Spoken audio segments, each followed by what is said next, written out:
قال جعلوا سرنسورو hantidaada xoolahaaga ilmahaaga guryahaaga difaaco waxaan leeyahay halow beledweyn halow johor halow gaarisa halow kismaayan leh axmed gaashaan waxay noqotay guuto qabiil ay noqotay ninkii shalay lahaa cabdili isaaqii shalay lahaa buurha kaba iyo walaweyn dhexdeeda gows cambuulo ku jirtoo kale waaye looma dhaxaynayo ninkii lahaa maanta garab ha soo siin meeshaas waxaa ku dhimatay laba canug oo yar yar oo kuna 3 jir uu yahay kuna aan 10 sano gaarin ayaa ku dhimatay waxaa kaloo ku dhintay nin liira Cali Cumar oo macallin dugsi ahaa Axmed Gaashaan iyo Halac waxaan filayaa xilligii dawladdii baarlamaankii 8aad ee Sheekh Shariif Sheekh Axmed waxay joogeen afgooy iyagoo saraakiil hoos ah hadda maanta Gaashaan saryaal waa qaarkood والله إني المادر أو لير من أورك ولا وين هايستو من مال xildhibaan daahir amiin jeesow oo ka mid ah xildhibaanada aqalka hoose ee baarlamaanka Soomaaliya ayaa ka hadlay duulaankii shalay ka dhacay deegaanka Yaaqbiri Weyne ee gobolka Shabeellada Hoose oo ay ciidanka dawladda Soomaaliya ay ku xasuuqeen dad rayd ah oo ku noolaa deegaanka Yaaqbiri Weyne xildhibaanka oo daqiiqado ka hor kula hadlay warbaahinta magaalada Muqdisho ayaa waxa uu ka hadlay khasaarihii ka dhashay duulaankaasi xildhibaanka ayaa sheegay inay ku geeriyoodeen dagaalkaasi ilaa iyo 5 ruux oo ay ka mid yihiin 2 caruur ah oo aan waxba galabsan waxa uu sheegay in xildhibaanka dadkaasi la laayay ay ahaayeen dad shacab ah isla markaana aysan ahayn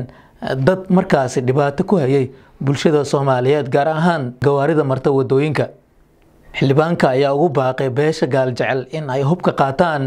isla markaana ay la dagaalamaan cid alaala cidii duulaan ku ah deegaanka Yaaqbiri Weyne ee gobolka Shabeellada Hoose xildhibaanka ayaa eeda dusha waxa uu ka saaray dawladda Soomaaliya gaar ahaan gaashaanla sare Axmed Gaashaan oo isagu hogaaminayay xasuuqii shalay loo geystay shacabka Soomaaliyeed duulaankii shalay xasuuq loogu geystay deegaanka Yaaqbiri Weyne ee gobolka Shabeellada Hoose kaasi oo xalay warbaahinta la wadaagay in Yaaqbiri Weyne shalay wixii ka dhacay markaasi ay ahaayeen howlgallo ay sameynayeen ciidanka dawladda isla markaana ay ku dileen maleeshiyo beeleed oo dhibaato ku hayay dadka Soomaaliyeed hase ahaatee xildhibaan jeesow ayaa arintaasi beeniyay waxa uu sheegay duulaankii iyo xasuuqii shalay ka dhacay halkaasi in ay geysteen dawladda isla markaana lagu laayay dad shacab ah oo aan waxba galabsan kuwaasi oo iska joogay guryahooda isla markaana howlahooda isaga mashquulsanaa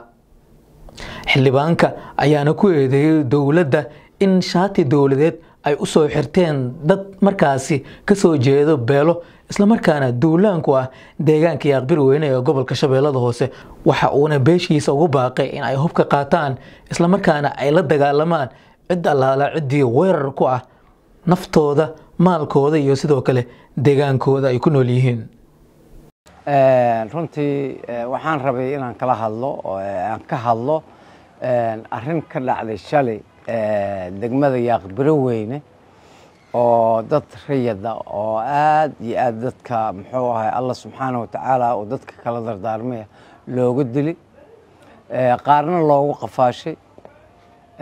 runtii aad baan ugu xumaanay dadka shal reedka lagu dilay meeshaas runtii waxaa shalay meesha ku dhintay canug yar oo 3 jir ah ku kale oo aan 10 sano gaarin waxaa la sheegay shalay inaa isbitaalka oo la soo gaarsiiyay Digfeer waa lagu soo booqan karaa mas'uuliyiinta iyo madaxda dawladda waa ku soo booqan karaan isla rogaal celin kale ay lagu weeraray meeshaas waxaa ku dhaawacmay kuna dhintay dad kale 4 qof oo dadka muxuu ahay dukaamaysiga u yimid ah iyo hal nin oo ka mid ahaa ciidankii Yaaqbiri Weyne wax ka xoreeyay oo magaciisu leeyahay sheegay Muuse Geesay ayaan rabaa wax yar inaan kor istaago Muuse Geesay 3 mar ku soo dhaawacmay Yaaqbiri Weyne xoreynteeda 3 goor mar qarax baabuuro ahaa baldogla lagu soo dabiibay markii lagu soo dabiibay kadib dawladda Mareykanka ayaa diyaarad noo soo saartay waxa lagu dabiibay Digfeer mar saddexaad dagaalka foolka foole ayuu ku soo dhaawacmay waxaa lagu dabiibay isbitaalka muxuu ahaa martini doctooradii iyo muxuu ahaa agaasinkii jooga waa la weydiin karaa. mar labaad mar saddexaad asagana waxay lugta xabad ugu soo dhacday kabharig meel yira dagaal iskula galay nimanka nabadiidka ah wuxuu ku dhaawacmay asagana kabharig uu kusoo dhaawacmay waxaa lagu daaweeyey isbitaalka xoogga dalka Soomaaliyeed. intaba waxaa noo soo qaadayay marqaatiga aan gashanaya dowladda Soomaaliya iyo isbahaysiga muxuu ahaa aan isgarabsan Mareykanka ee Beledoogle ku sugan ayaa soo qaadayay. marka Muuse Geesi nin soo halgamay dalkiisa soo halgamay geesi ah saddex mar qadiyad muxuu ahaa ma uusan ku dhaawacmin ku dhimanaynin dagaal qabiil iyo dagaal baal intaba wuxuu ku soo dhaawacmay dagaalka shabaab oo uu xoreynayay dalka. marka Allah u naxariisto Muuse Geesi shalay geeriis li soo sheegay asaga ma ahayn qorile asaga oo meel maqaaxi fadhiyo ayaa lagu dilay. waa hadii horta aan u saqireyno dadkii falkaas geystay haddaan u saqireyno wixii dhab ah oo jiro anigu ma rabo in dowladda bariyahan waxay dhawaysaa waxaan xoreyneynaa dad isbaaraystayaal iyo dadka dhibo. waa jeclahay in laga xoreeyo dalka dadkaas noocaas laakiin dadka waxgalka ah ee aan isbaaraysta ahayn ee magaalada joogo ee rayidka ah anigu yarka 3 jirka ah iyo hooyadiis iyo wiil asaga aan ku baha ahayn oo laakiin aabihiis asdale oo hal meel iskula dhintay ilaa baan kugu dhaariyay oo 3 jir isbaaraystimiya may. marka waxaan ka xumahay runtii kelmadda la adeegsanayo shaatiga la gashtay ee la rabo in dadkaas wax lagu yeelo aadan ugu xumahay. dadka ka dhintay waxaa ka mid ah canug yar oo la yiraahdo asagana ilmaha hadda 10 gaari oo Axmed Nuur la yiraahdo wuxuu ku dhintay meeshaas rasaastii ay dowladda federaalka furtay. waa markii ciidankaas oo runta ka sheegay wixii dhacay waa meeshaas waxaa ku dhimatay 2 canug oo yar yar oo kuna 3 jir uu yahay kuna aan 10 sano gaarin ayaa ku dhimatay. waxaa kaloo ku dhintay nin la yiraahdo Cali Cumar oo macallin dugsi ahaa marna ka mid ahaa ciidankii madaniga ee magaalada difaacay ka mid ka ahaa oo aad iyo aad danamna ay u taqaano ciidamada bahalkina ay u yaqaaniin si fiican ay u yaqaaniin macallin dugsina ahaa dadka ku wacyi geliyo nabadda iyo muxuu ahaa amaankooda in ay sugtaan dadka ku wacyi geliya ahaa oo nin aad u qiimo badan ahaa isagana waa lii sheegay geeridiis. totalka meeshaas ku dhimatay waxaa lii sheegay in ay ka koobnaayeen muxuu ahaa 5 qof oo 2 ilmo yihiin. waxaa dhaawacmay 4 hooyo oo la soo wada dhaawacooda hadda la soo wado ayaa dhaawacmay oo hooyooyin ah. waa la arki karaa dowladda federaalka waa dowladooda ha ku soo booqato isbitaalka inay yihiin dad oo isbaaraystayaal ah hooyooyinkaas iyo ilmaha yararka inay yihiin in kala soo aragto waxay haysay ilaalka musamma la dhihi jirin. aad baan ugu xumahay arrintaas. shalay waxaa meeshaas dhimasho iyo dhaawac ay ka soo gaareen 5 qof oo dhimasho ah oo 2 ilmo yihiin 3 dad waaweyn ay yihiin iyo 4 haween ah oo gabdhihii guryahooda xabadda ay ugu tagtay ahaa. runtii meesha lagu dagaalamay meeshaan oo macaawisleyda nimanka la yiraahdo ay xere ku leeyihiin oo dhufaysi ay ku leeyihiin oo magaalada ka difaacaan. dhufayska waxaan ula jeedaa nimanka 2 dhufays ay ku jiraan intaan ka warqabo aniga aan xoogaalka ugu ahay. dhufays shabaab ay siiga difaacaan shabaab iyo nimankaas heshiis ah qofka bilaadanka ma ogolaanay. ninkii kabari ka xoreeyay yaqbir weyne ka xoreeyay balad amiin ka xoreeyay jowhar iyo walaweyn maanta dhaxdooda jowhar iyo walaweyn dhaxdooda maanta hal qof oo shabaab oo socda mala meesha maanta afgooyi iyo ceelkii muxuu ahay doonka ay shabaab joogaan. marka dadkaas iyo shabaab heshiis ah dabcan qof bilaadan oo lagu karayo mala difaacay ugu jiraan shabaab. waxaa kaloo difaac ugu jiraan niman awal aan moodayna aniga ruuxiga aan u haystay in ciidankii dowladda ay yihiin ee la yiraahdo guutada 7 la yiraahdo ay difaac ugu jiraan. guutada 7 ciidan qabiil ay noqotay ciidan lagu aarguto ayay noqotay xumahay runtii inaan iraahdo ciidankii dowladda ee aan difaaci jiray inaan iraahdo ciidan qabiil la aruuriyey oo guutada lagu buuxiyey oo qabiil lagula dagaalamayo inas noqdo aadaan ugu xumahay runtii aadaan ugu xumahay taas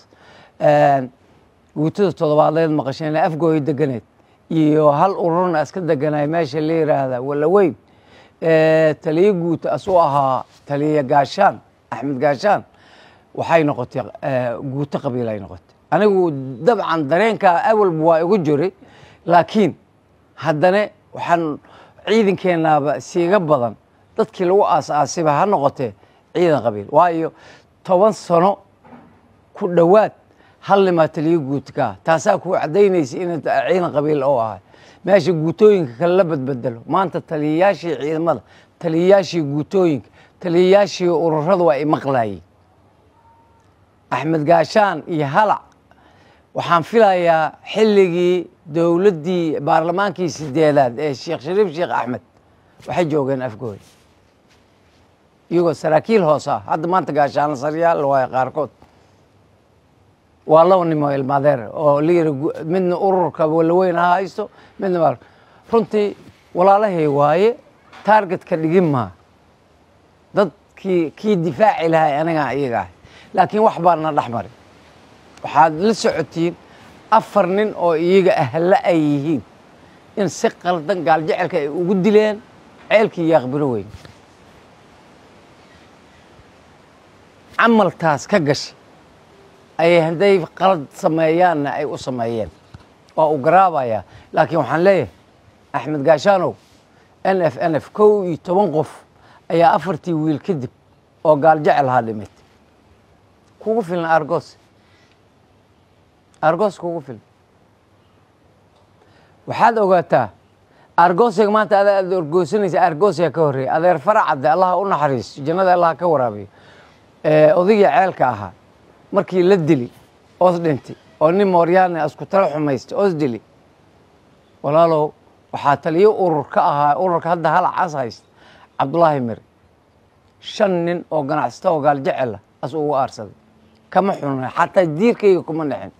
waayo waxaan dareemayaa gaal jecelka meesha joogo waxay ahayd jidkii walaal loo mari jiray inay u maraan laakiin 4 nin oo hadda maalin la wada dil iyo 5 dhaawacantay waxaan filayaa inaan dadaal dheer geliyo 2 shir oo runtii talweyne ay ka wada qayb galeen marna 70 ay ka qayb gashay marna 50 ay ka qayb galeen midna hotelkii weynaa ilaah baa weyne Afrika aan ku dhigay midna aan ku dhigay meesha la yiraahdo muxuu ahaay Riyaan aan ku dhigay ayaa dhacday ina xaal iyo xumeyn iyo duug iyo jidkii qurxanay aan marno ayaan ugu tala galay waayo dadka dagaalamay labadooda xildhibaanaan oo ay dadkii ahalka aan ahayn